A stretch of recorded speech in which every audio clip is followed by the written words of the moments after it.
السلام علیکم اسٹوڈینٹس، آج ہم کلاس 7 کے مضمون معاشرتی علوم کے سبق نمبر 1 زمین کی طبعی حالت کے بارے میں پڑھیں گے۔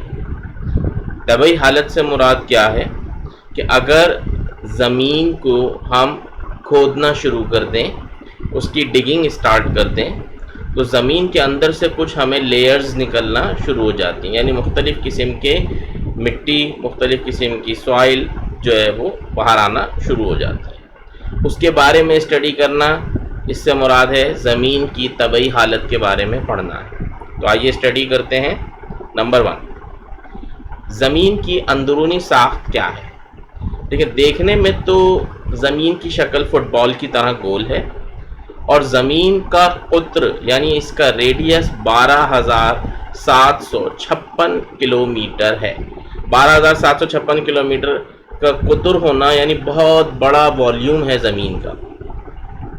زمین کی سطح کا فاصلہ اس کے مرکزے سے، مرکزے سے مراد تصویر میں آپ دیکھیں اس کے سینٹر سے اور زمین کی سطح کا یہ فاصلہ تقریباً 6,000 کلومیٹر ہے، یعنی مرکزے سے لے کے اور یہ اس کی سطح تک کا فاصلہ، جہاں میرا کرسر چل رہا ہے اس وقت، یہ فاصلہ 6,000 کلومیٹر ہے، اور مرکزے سے لے کے یہاں تک کا فاصلہ جہاں میرا کرسر چل رہا ہے اس وقت، یہ کہلاتا ہے قطر۔ اتنا ڈسٹینس کہلائے گا قطر، یعنی زمین کے مرکز سے لے کے اس کی اس سطح تک کا فاصلہ قطر کہلاتا ہے۔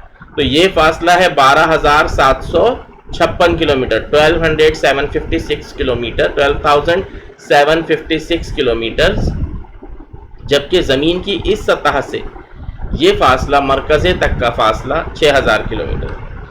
زمین کے مرکز کی طرف درجہ حرارت زیادہ ہوتا ہے، یعنی ہم زمین کے اس حصے میں دیکھ رہے ہیں تو جو درجہ حرارت ہے وہ کم ہے، اور زمین کے جیسے جیسے ہم سینٹر کی جانب جاتے جائیں گے، اس میں مرکزے تک پہنچیں گے تو ٹیمپریچر بڑھتا جائے گا۔ اچھا، اب زمین کی جو اندرونی ساخت ہے اس کو 3 بڑے حصوں میں تقسیم کیا جاتا ہے۔ کون کون سے ہیں وہ حصے؟ قشر ارض، جسے ہم کرسٹ بھی کہتے ہیں، مینٹل اور مرکزہ۔ قشر ارض جیسے کہ اس تصویر میں آپ کو دکھایا گیا، یہ ٹاپ موسٹ لیئر، پھر مینٹل اس سے اندرونی لیئر، پھر مرکزہ ہے 2 طرح کا، بیرونی مرکزہ، اندرونی مرکزہ۔ تو ہم اس کے بارے میں 1 بائی 1 پڑھتے ہیں۔ قشر ارض، ارتھ کریسٹ، زمین کی جو بیرونی سطح ہے اس کو قشر ارض کہتے ہیں۔ بیرونی سطح سے مراد کیا ہے؟ ٹاپ موسٹ لیئر، جو سب سے باہر کی لیئر ہے، جو ہمیں نظر آتی ہے، اوپر کی لیئر، وہ کہلاتی ہے قشر ارض۔ تو قشر ارض کیا ہے؟ یہ حصہ قشر ارض ہے۔ یہ اوپری نسبتاً کم موٹائی والا حصہ ہوتا ہے، اور اس کی موٹائی 8 سے 40 کلومیٹر تک ہوتی ہے، یعنی پھر بھی یہ بہت زیادہ بڑا فاصلہ ہے۔ قشر ارض کے 2 حصے ہیں، یعنی اب یہ جو ٹاپ موسٹ لیئر ہے اس کے 2 حصے ہیں۔ کون سے؟ بر اعظمی تہ اور سمندری تہ۔ بر اعظمی تہ خشکی کے حصے ہیں، اور سمندری تہ جو سمندر پر مشتمل ہے۔ بر اعظمی تہ جو ہے ان کے حصوں کو ہم بر اعظم کہتے ہیں۔ تو اب جو زمین کی ٹاپ موسٹ لیئر ہے قشر ارض، اس کے 2 حصے بر اعظمی تہ اور سمندری تہ۔ بر اعظمی تہ جو ہے وہ خشکی کے حصے ہیں، زمین کے خشکی کے حصے بر اعظمی تہ ہیں، اور یہ بر اعظم کہلاتے ہیں۔ یہ حصے سلیکون اور ایلومینیم سے بنے ہوتے ہیں، اور ان کو سیال بھی کہا جاتا ہے۔ اسکرین پر اگر آپ دیکھیں تو اس کو سیال بھی کہا جاتا ہے۔ جبکہ سمندری تہ پانی والے حصے ہیں، تو بر اعظمی خشکی والے، سمندری پانی والے۔ بر اعظمی تہ مل کر بنی ہے سلیکون اور ایلومینیم سے، جبکہ سمندری تہ سلیکون اور میگنیشیم سے مل کے بنی ہے۔ بر اعظمی تہ کو ہم سیال بھی کہتے ہیں، یعنی اس کے سلیکون اور ایلومینیم کو ملا کر سیال کہا جاتا ہے، جبکہ سمندری تہ کے سلیکون اور میگنیشیم کو ہم سیما بھی کہتے ہیں۔ مینٹل زمین کی درمیانی تہ ہوتی ہے، یعنی اوپری تہ، بلائی تہ، اپر سرفیس ہے قشر ارض، اور مینٹل اس کی اندرونی تہ ہے، یہ جو آپ کو لائٹ بلو کلر میں نظر آ رہی ہوگی اسکرین پر۔ مینٹل کے بھی 2 حصے ہیں، بالائی مینٹل اور زیریں مینٹل۔ بالائی مینٹل کی موٹائی 670 کلومیٹر ہے۔ اس حصے میں زیادہ تر چٹانیں پگھلی ہوئی حالت میں موجود ہیں، یعنی قشر ارض میں بر اعظمی تہ تھی اور سمندری تہ تھی۔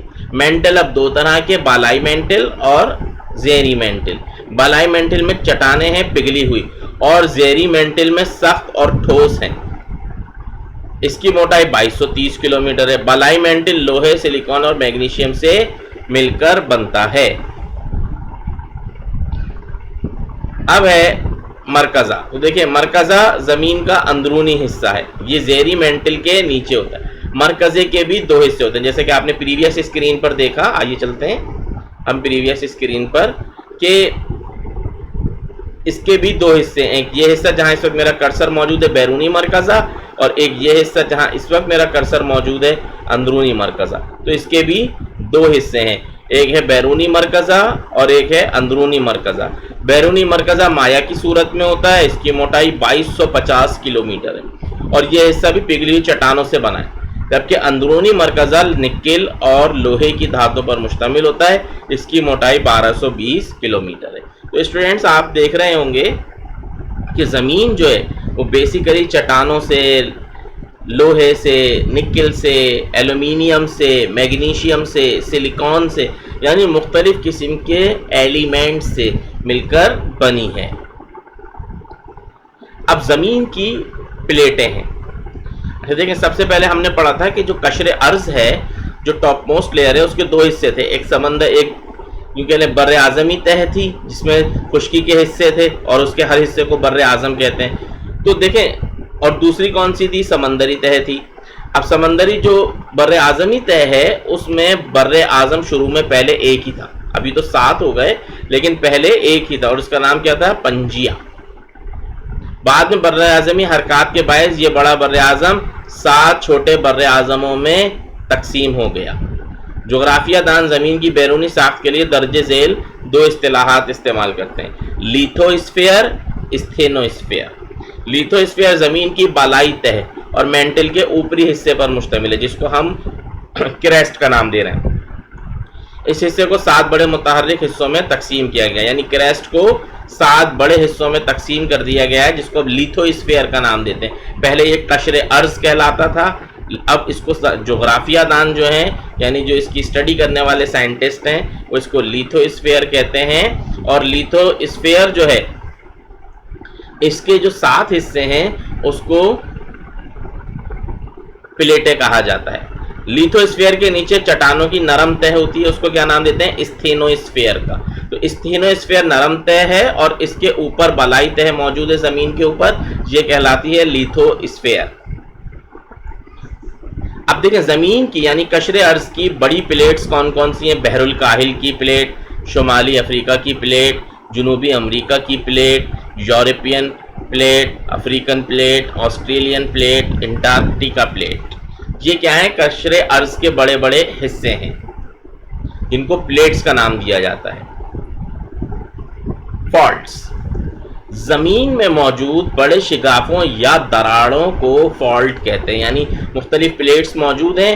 اب ان پلیٹس کے اندر کیا ہوتا ہے؟ اگر کوئی شگاف آ جائے، کوئی گہرا کھڈا آ جائے، یا کوئی دراڑ آ جائے، تو اس کو ہم نام دیتے ہیں فالٹ کا۔ جس علاقے میں فالٹ بنتے ہیں اس کو فالٹ زون کہا جاتا ہے۔ فالٹ کی 3 اقسام ہیں: normal fault, transform fault, reverse fault. Normal fault, normal fault میں قشر ارض کے ٹکڑے مخالف سمت حرکت کرتے ہیں، جس سے زمین کے کمزور حصوں سے لاوا باہر آ جاتا ہے۔ یہ دیکھیں، یہ نارمل فالٹ دکھایا جا رہا ہے، اس میں یہ پلیٹیں ہیں زمین کی مختلف کلرز میں۔ ایک کی ڈائریکشن دیکھیں رائٹ سائڈ پر اس جانب جا رہی ہے، جبکہ دوسری کی ڈائریکشن اپوزٹ ڈائریکشن میں جا رہی ہے، تو دونوں ایک دوسرے کے اپوزٹ موومنٹ کر رہے ہیں۔ تو اس سے ہو کیا رہا ہے کہ ان کے درمیان میں یہ جو کمزور حصے ہیں، ادھر سے کیا ہوتا ہے؟ لاوا نکل آتا ہے، اور یہ دراڑیں پڑ جاتی ہیں ان کے درمیان میں۔ اس کو ہم نارمل فالٹ کہتے ہیں، جس میں زمین کی پلیٹیں اپوزٹلی متضاد طور پر حرکت کرتی ہیں، مخالف سمت میں حرکت کرتی ہیں، نارمل فالٹ کہلاتا ہے۔ نیکسٹ ہے ٹرانسفارم فالٹ۔ ٹرانسفارم فالٹ کیا ہے؟ اس فالٹ میں پلیٹوں کے ٹکڑے آگے پیچھے حرکت کرتے ہیں۔ دیکھیں اس میں کیا ہوتا تھا؟ نارمل فالٹ میں اپوزٹ مخالف سمت میں، اس میں کیا ہو رہا ہے؟ آگے پیچھے حرکت کرتے ہیں، اور اس سے ایک دوسرے کو رگڑتے ہیں، اس سے آتش فشانی کا عمل شروع ہو جاتا ہے، یعنی والکینو بننا شروع ہو جاتا ہے۔ آتش فشا کو کہتے ہیں والکینو۔ ریورس فالٹ میں کیا ہوگا؟ پلیٹیں ایک دوسرے کی طرف حرکت کرتی ہیں. یعنی پلیٹیں کیا ہوتی ہیں؟ جیسے یہ دکھایا گیا ہے پلیٹیں، یہ پلیٹ اس جانب آتی ہے، یہ پلیٹ اس جانب آتی ہے. اس سے پلیٹوں کے درمیان میں دباؤ آ جاتا ہے، اور اس دباؤ کی وجہ سے ہی زلزلے آتے ہیں، ارتھ کویک آتے ہیں. تو زمین کی پلیٹیں جب ریورس فالٹ کرتی ہیں، یعنی ایک دوسرے کی جانب حرکت کرتی ہیں، تو زمین میں دباؤ آ جاتا ہے، اور اس دباؤ کی وجہ سے زلزلے آتے ہیں. اب زلزلے کے بارے میں پڑھتے ہیں. زمین کے اندرونی حصوں میں مختلف حرکات کی وجہ سے سطح زمین پر تھر تھراہٹ اور ارتعاش یعنی وائبریشن پیدا ہوتی ہے. سطح زمین کے ہلنے کو، اس حرکت کو، لرزنے کو زلزلہ کہتے ہیں، ارتھ کویک کہتے ہیں. اور اس کی دو وجہیں کیا ہے؟ پلیٹوں کی حرکت، کہ پلیٹیں ریورس فالٹ پر آ جائیں گی تو زلزلہ آئے گا، اور آتش فشانی کا عمل. زلزلے کی شدت کی پیمائش کے لیے استعمال ہونے والا آلہ سیسموگراف کہلاتا ہے. یعنی جس سے زلزلے کی پیمائش کو نوٹ کرتے ہیں اس کو کیا کہتے ہیں؟ آلے کو سیسموگراف. یہ سیسموگراف کی ایک تصویر دکھائی گئی ہے. زلزلے کی شدت کا اندازہ ایک پیمانے سے بھی کیا جاتا ہے. یہ پیمانہ ریکٹر اسکیل کہلاتا ہے. یہ اسکیل بھی نظر آ رہا ہے، دیکھیں اس میں چل رہا ہے. زلزلوں سے جانی اور مالی نقصان ہوتا ہے. اس سے فصلوں، ذرائع آمد و رفت اور عمارات کو ناقابل تلافی نقصان پہنچتا ہے. دنیا میں سب سے زیادہ زلزلے بحر الکاہل کے ارد گرد کے علاقوں میں آتے ہیں.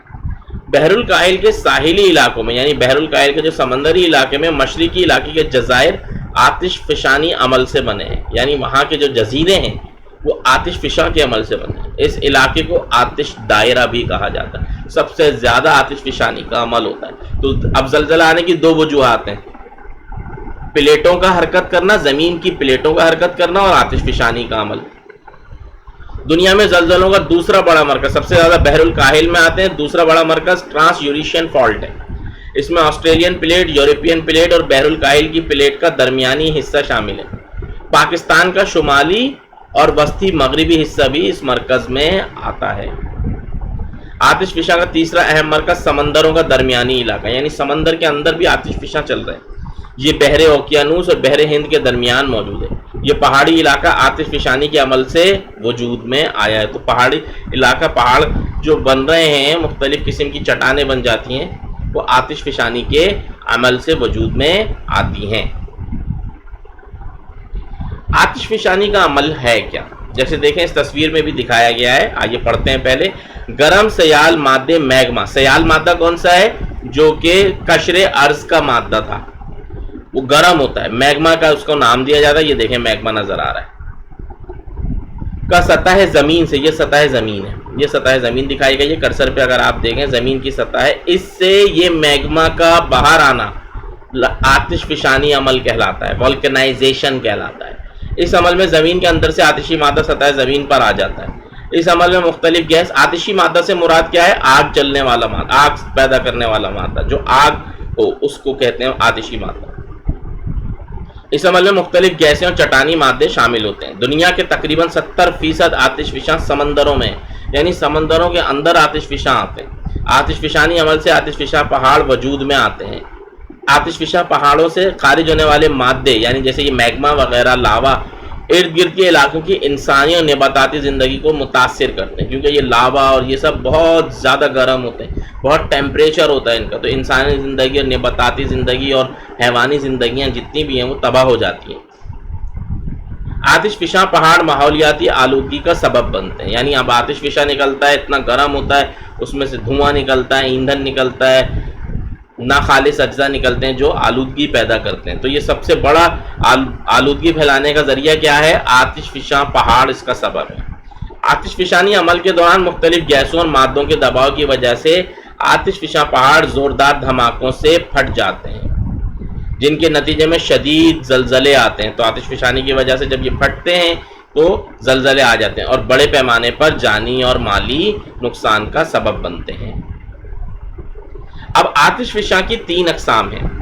نمبر 1 زندہ آتش فشاں، مردہ آتش فشاں، خفتہ آتش فشاں. 3 ٹائپ سے. تو دیکھیں زندہ آتش فشاں کیا ہے؟ زندہ آتش فشاں سے مراد وہ آتش فشاں ہے جن میں آتش فشانی عمل ہر وقت جاری رہتا ہے، یعنی ہر وقت لاوا نکلتا رہتا، اگلتے رہتے ہیں. یہ پہاڑ اکثر لاوا اگلتے رہتے ہیں. جاپان میں فیوجی، یاما اور اٹلی میں وسواس زندہ آتش فشاں کی مثال، یعنی مستقل وہاں سے لاوا نکل رہا ہے، مختلف وہاں کا ٹیمپریچر بڑھتا جا رہا ہے، انسانی اور جتنی بھی تمام جاندار اجسام ہیں ان کو نقصان پہنچ رہا ہے، ٹیمپریچر بڑھ رہا ہے، آلودگی بڑھ رہی ہے. آتش فشاں اتنی خطرناک چیز ہے. تو پہلی ٹائپ ہم نے پڑھی زندہ آتش فشاں. مردہ آتش فشاں سے مراد وہ آتش فشاں ہیں جن میں آتش فشانی کا عمل ختم ہو چکا ہے اور ان سے لاوا بھی نہیں نکلتا. ان پہاڑوں میں آتش فشانی عمل ہمیشہ کے لیے ختم ہو جاتا ہے. تو زندہ آتش فشاں میں جو آتش فشاں کا عمل ہے وہ چل رہا ہے، مردہ آتش فشاں میں ہمیشہ کے لیے ختم ہو چکا ہے.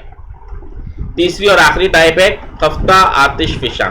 خفتہ آتش فشاں سے مراد وہ آتش فشاں ہیں جو ماضی میں زندہ آتش فشاں تھے، یعنی لاوا نکالتے تھے، لیکن وقت گزرنے کے ساتھ ساتھ ان میں آتش فشانی کا عمل اب رک گیا ہے. ان پہاڑوں میں آتش فشانی کا عمل کسی بھی وقت دوبارہ شروع ہو سکتا ہے، یعنی مردہ نہیں ہے، کبھی بھی آتش فشانی کا عمل ہو سکتا ہے. اور یہ آتش فشاں کی سب سے زیادہ خطرناک قسم ہے، یعنی معلوم نہیں ہے کہ کسی بھی وقت لاوا نکل آئے گا اس جگہ سے، تو یہ اس کی سب سے زیادہ خطرناک قسم کہلاتی ہے. تو اسٹوڈنٹ یہ چیپٹر یہاں پر ختم ہوا اور میں امید کرتا ہوں آپ کو یہ چیپٹر سمجھ میں آیا ہوگا. بہت ہی دلچسپ چیپٹر تھا.